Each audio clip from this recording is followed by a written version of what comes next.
Good afternoon. Welcome to the 19th Annual CAF Conference.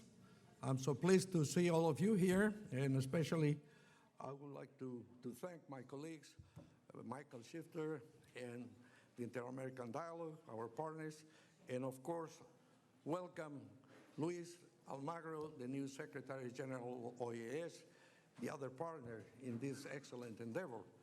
When I see this full house, I just recall how we started 19 years ago. I remember somebody suggested me to have a conference in Washington at that time, about not 20 years ago. And I said, well, you know, CAF is a very small institution.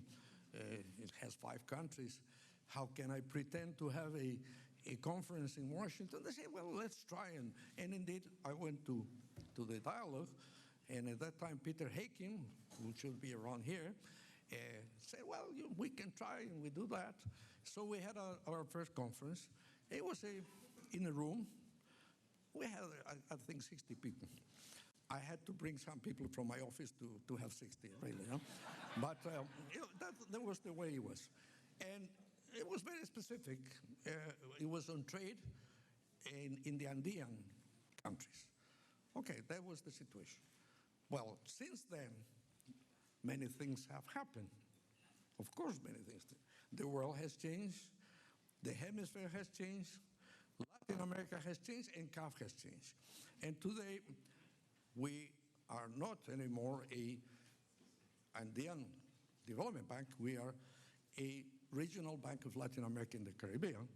And we are very pleased and very happy that instead of just discussing very concrete and focused issues on trade, we are able to put an agenda that will delve into several relevant issues for Latin America, the hemisphere, and the implications that what is going on in the world, in the financial systems, in the geopolitics, and everything will have on our region.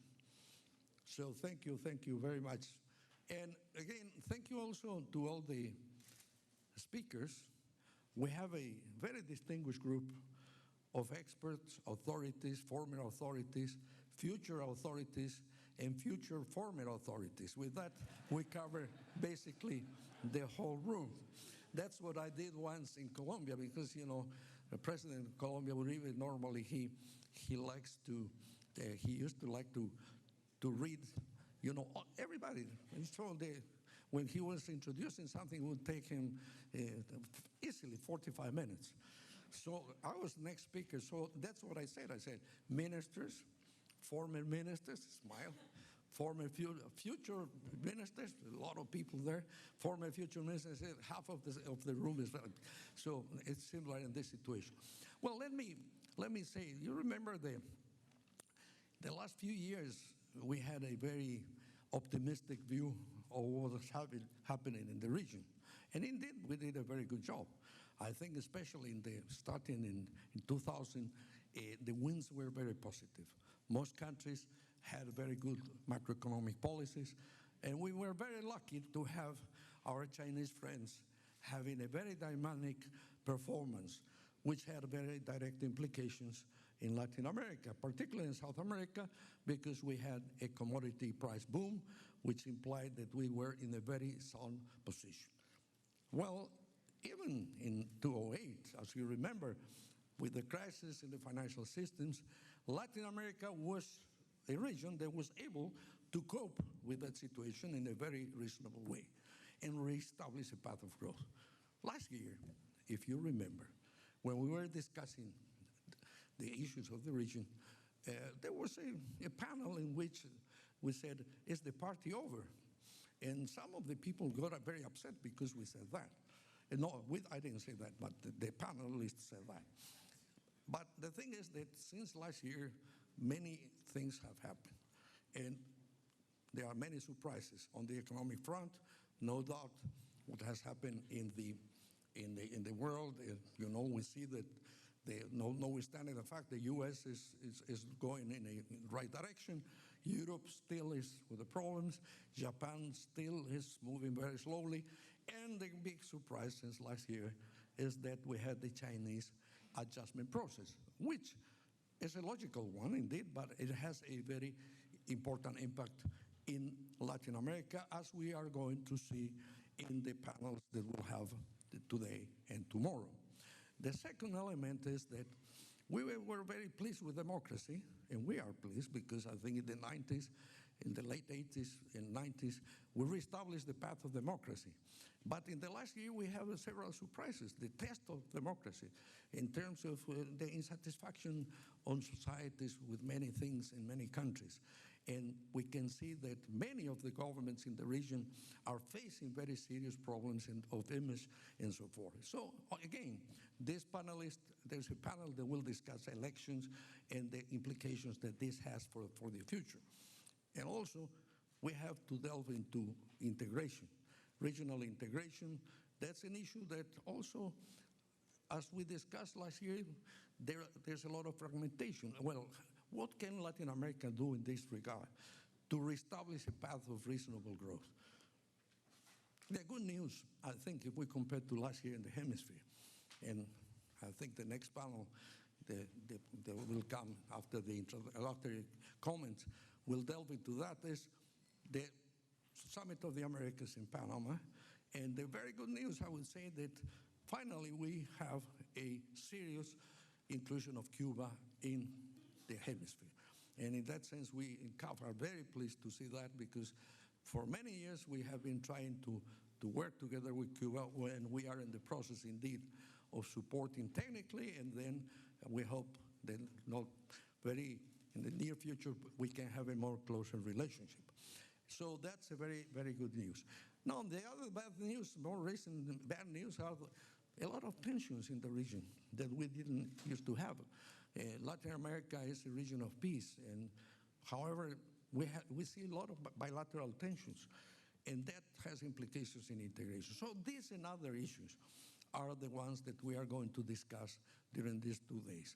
And let's remember that the gathering of you here is an important element to promote a better public policies, to deal with CAF as a slogan, not slogan, a vision that what we need in Latin America and developing countries is a model of growth that will be less volatile, it will be higher, it will be inclusive, it will be efficient, and it should be sustainable with the environment. And of course, it's easy to say this, but it requires, at the end of the day, political consensus. And political consensus are part of democracy, and that's one of the tests. If you want to have a long-term agenda, no doubt that you require consensus, because changes of structural nature don't happen in 4 or 5 years. They happen in 15, 20 years.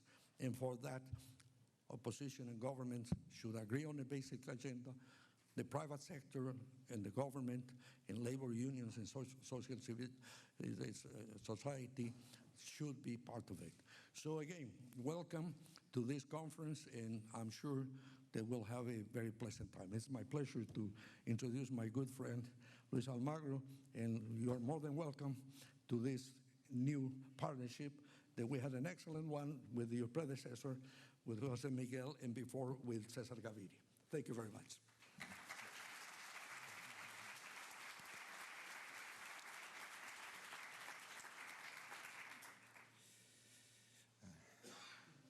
I hate it when leaders of financial institutions talk about bad news, especially when I expected to have some nice conversations with you later about some OAS programs.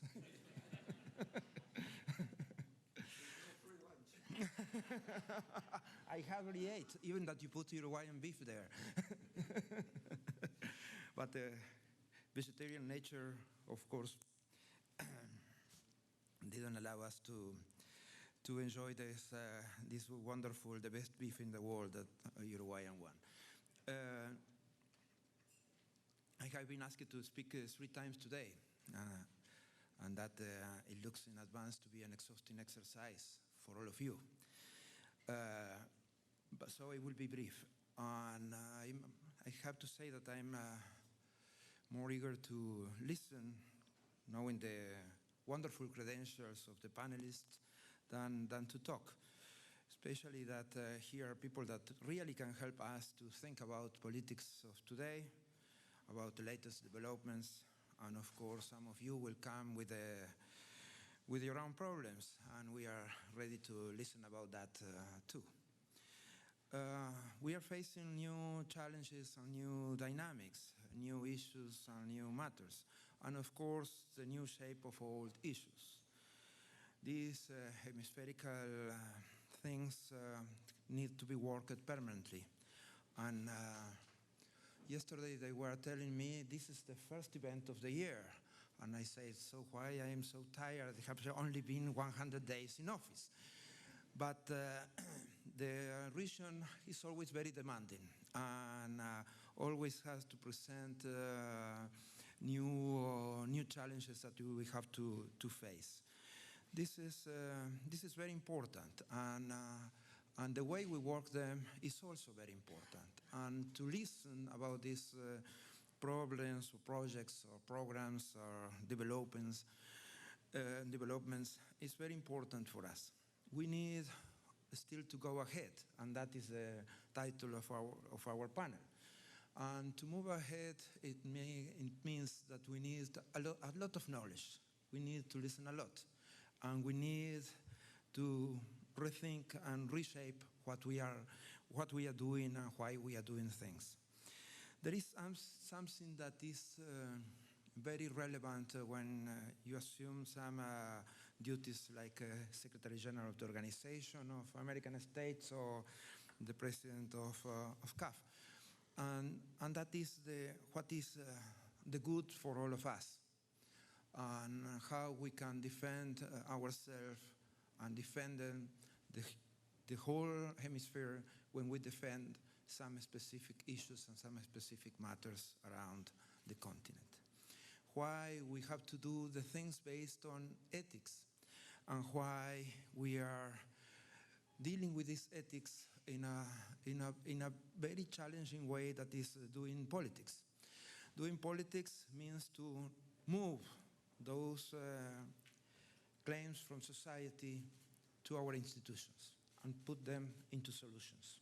And that should be our work. And how we can make our institutions stronger, and how we can make our dialogue stronger, and how we can make our solutions stronger and sustainable. And so I'm very happy to be in such a good company.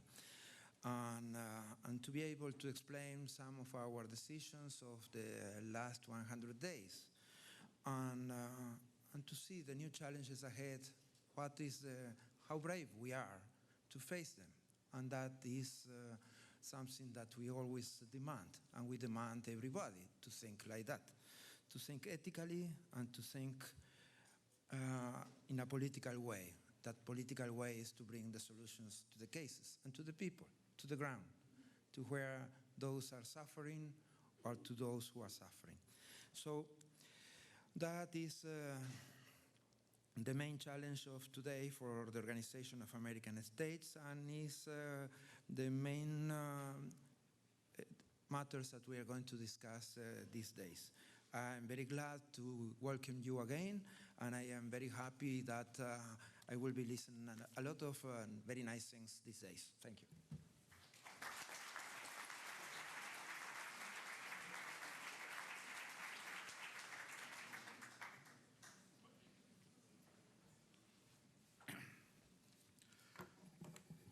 Good afternoon, buenas tardes. I was going to speak in Spanish, but since my Bolivian and Uruguayan friends spoke in English, maybe I should revert to English. Thank you all for coming to the 19th Annual CAF Conference. I first want to thank CAF for their partnership and cooperation over all these years. Under the leadership of Enrique García, CAF has become a major force for prosperity and development in Latin America.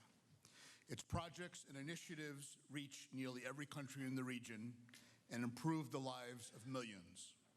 When he took over what was then called the Cooperación Andina de Fomento, Enrique envisioned an organization that would be much more than a regional entity. He imagined a powerful player committed to the development of all of Latin America with increasingly global relations from Beijing and Tokyo to London and funded by Latin American countries. The success of CAF, the development bank of Latin America, is the realization of that vision. I want to thank Enrique and also Andrés Rugeles for the confianza and productive collaboration. This CAF meeting is the first with Secretary General Luis Almagro of the OAS, after 10 years of working with Jose Miguel Insulza. I want to thank Jose Miguel for his cooperation for all these years and extend a very warm welcome to Secretary General Almagro. His task is daunting, but I am certain he is the right man for the job, given his impressive professional trajectory and abiding commitment to the future of this hemisphere. We hope to continue and expand our cooperation with the OAS in coming years.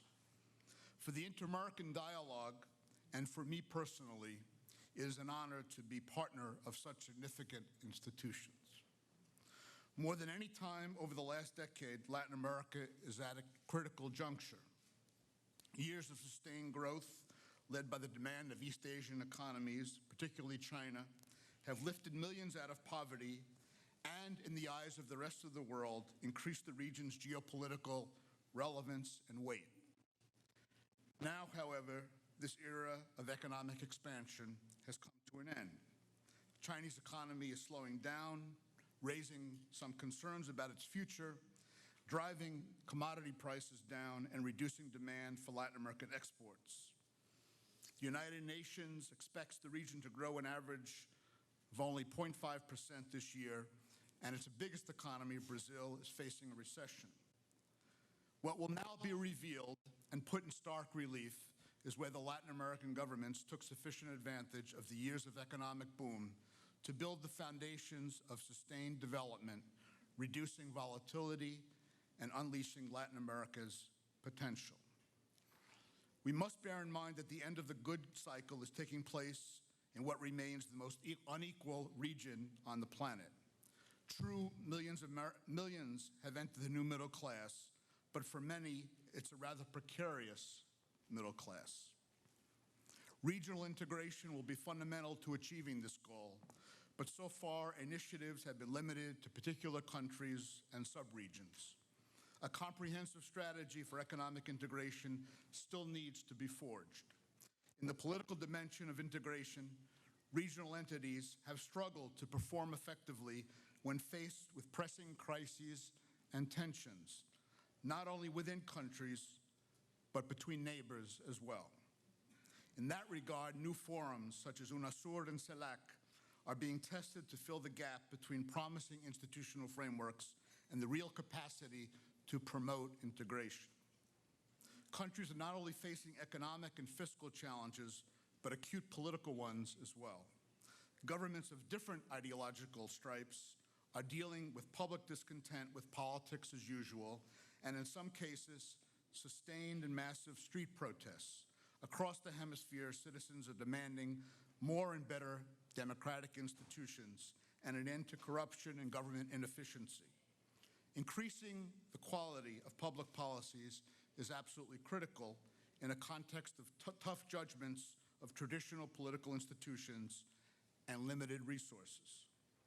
This year and next, a number of countries will hold elections that will shape their trajectory for years to come. Guatemala is experiencing a political crisis which led to the resignation of its president and will elect a new president on the second round on October 25th. That same day, Argentina will also hold presidential elections to determine the successor of President Cristina Kirchner after 8 years in power. Venezuela parliamentary elections in December could bring political change that is unprecedented since President Hugo Chavez came to power in early 1999. And Peru will elect a president in 2016 in a context marked by solid macroeconomic performance, though combined with high levels of citizen pessimism, as polls show, and conflicts related to the extraction of natural resources. At the same time, as President Garcia mentioned, inter-American relations are entering a new phase. When we gathered here a year ago, few of us thought that the Cuban flag would be flying at its embassy just a few blocks away, and that the U.S. flag would today be flying along Havana's Malecón. The United States and Cuba now have diplomatic relations for the first time in 54 years. One of the major irritants in inter-American affairs that has so preoccupied the inter-American dialogue and other institutions has been removed. This is, in the most profound sense of the word, a historic moment that can redefine not only bilateral relations between Washington and Havana, but also the way in which the United States deals with Latin America. The challenge looking forward is to take advantage of this opportunity to set the bases for a more intense, institutionalized, and productive relationship among all countries in the hemisphere. Signs of change were unmistakable at April's Summit of the Americas in Panama, but the real test will be the next summit in Lima, Peru in 2018. The agenda for the next 2 days and the quality and diversity of the panelists reflect these enormous challenges and opportunities. This is a unique occasion for policymakers, business and civil society leaders, journalists and analysts to discuss and debate where the region is heading and where it should be heading. Change does not happen on its own. Rather, it is driven by ideas, commitments, and passions to build a better future. That is why we are here today. I am sure this will be an excellent conference, not only because of your valuable contributions to the discussions, but because of the efficient organization of this event. For that, please allow me to extend a heartfelt thanks to the terrific staff of the Inter-American Dialogue that has worked so hard for many months on this effort. Special recognition and thanks go to Joan Caivano, Berto Galvon, and especially Caitlin Riley. Thank you very much to all, and thank you all for being here.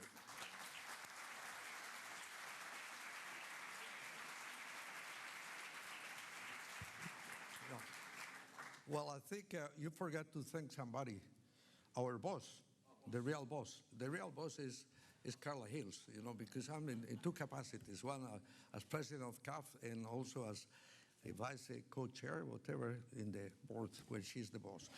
Well, I think, thank you very much, Martin and Luis, for these words. And now I think we can move to the high-level panels. And let me say that what we try to do with a conference like this one is to reach to the people. And I think that this should motivate us to give more opportunities and a better future to the younger generations, to children and young people. Thank you very much.